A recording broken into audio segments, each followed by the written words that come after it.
सावित्रीबाई फुले अमर रहे, शिक्षा की देवी अमर रहे, सावित्रीबाई फुले अमर रहे, ज्योतिबा फुले अमर रहे,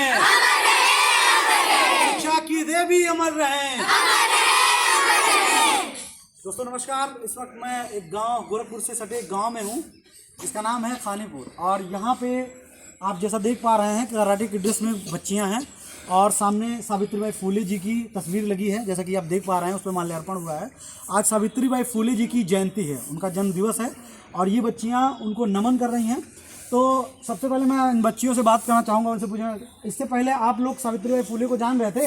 यस सर। कितने लोग जान रहे थे? हाथ उठाओ। चलिए कुछ लोग। अच्छा, कितने लोग किताबों में पढ़े हो सावित्रीबाई फुले जी को? पढ़े आप लोग? Yes sir. सावित्रीबाई फुले कौन थी, कौन बताएगा? प्रथम भारतीय शिक्षित महिला थी। क्या थी? भारत की प्रथम शिक्षिका महिला थी। वेरी गुड, ताली बजाओ इसके लिए। देखो, जैसी आज परिस्थिति है, जैसा कि आज हम लोग स्कूल जा पा रहे हैं, पढ़ पा रहे हैं, ठीक है, हर क्षेत्र में जा पा रहे हैं, नौकरी कर पा रहे हैं लड़कियां, बेसिकली लड़कियां जो हैं, ऐसा पहले नहीं हुआ करता था, ठीक है, ऐसा पहले नहीं था। पहले नियम कानून कुछ दूसरा था, ठीक है। अभी आप लोग जब हायर एजुकेशन पढ़ोगे तो उसमें आप लोगों को पढ़ाया जाएगा, बताया जाएगा, सारी चीज़ें आप लोग पढ़ेंगे।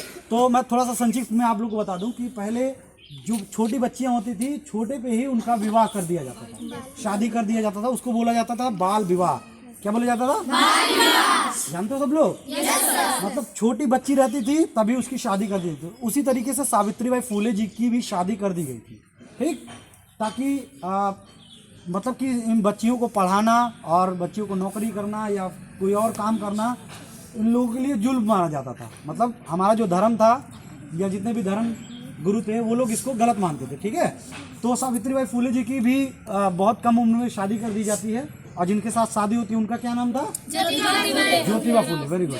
तो ज्योतिबा फुले जी के साथ इनकी शादी होती है और जब ये दोनों साथ में रहते छोटे में ही, तब सावित्रीबाई फुले जी को पढ़ने का मन होता है। वो ज्योतिबा फुले जी की किताबें लेकर के चुपके से कभी पढ़ती थी। तो ज्योतिबा फुले जी ने जब ये देखा तो उन्होंने इनसे पूछा, क्या तुम पढ़ना चाहती हो? तो इन्होंने बोला हाँ पढ़ना चाहते हैं।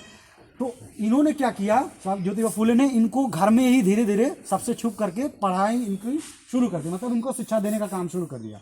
सावित्रीबाई फुले को पढ़ाने लगे, लेकिन जब घर वाले लोगों ने जाना तो उसका इन्होंने विरोध करने लगे, ठीक है।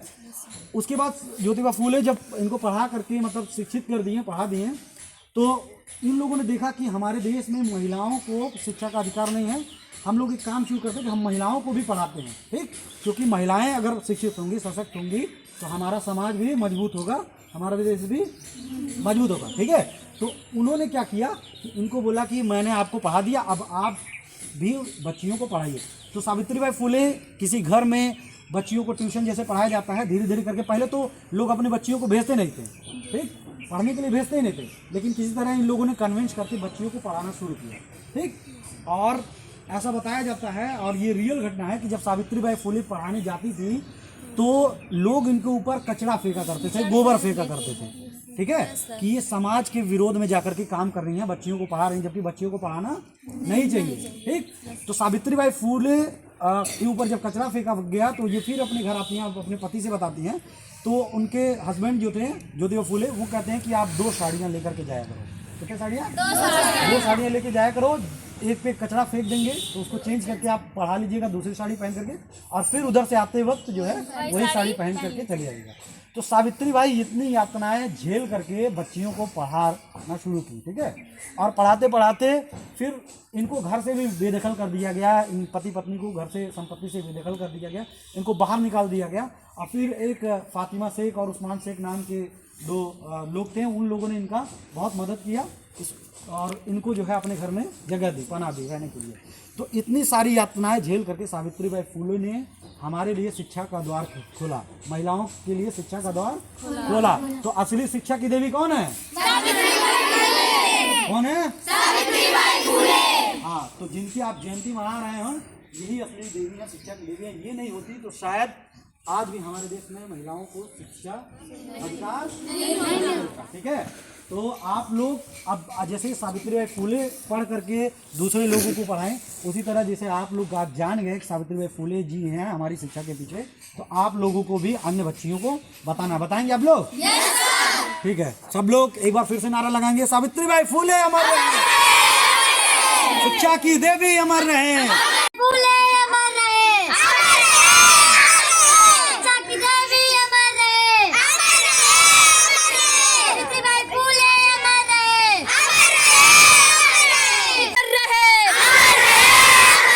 प्रतिभा फूले अमर रहे, प्रतिभा फूले अमर रहे, शिक्षा की देवी अमर रहे, शिक्षा की देवी अमर रहे, सावित्रीबाई फुले अमर रहे, शिक्षा की देवी अमर रहे, ज्योतिबा फुले अमर रहे, सावित्रीबाई फुले अमर रहे, शिक्षा की देवी अमर रहे, ज्योतिबा फुले अमर रहे, शिक्षा की देवी अमर रहे, सावित्रीबाई फुले अमर। Yes sir. तुम सब बड़े होगे ना तो ये वीडियो तुम लोग देखना यूट्यूब पे डालेंगे, ठीक है? Yes sir.